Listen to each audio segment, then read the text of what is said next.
Okay guys, we got a 2025 Subaru Outback. I'm going to show you how to reset the oil life, cabin air filter, any of the maintenance items. You're going to turn the vehicle on, press the home button, go to car info, maintenance. From there, sometimes you'll be able to see stuff, sometimes you can't. It looks like the previous owner never put in any of the information. So if you're going to do engine oil, we'll just press that. Date. So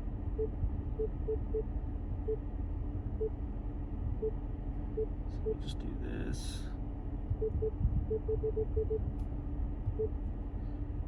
Okay, let's see. Okay, so you do not push update. So if you do update, it'll just do the factory settings, tires every 6,000 miles. I don't know about that. I guess that's just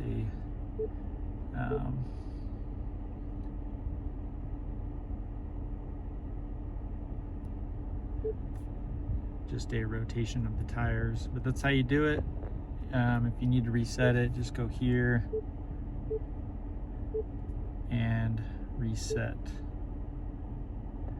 So that's how you do it. Hopefully that helped. Thanks for watching.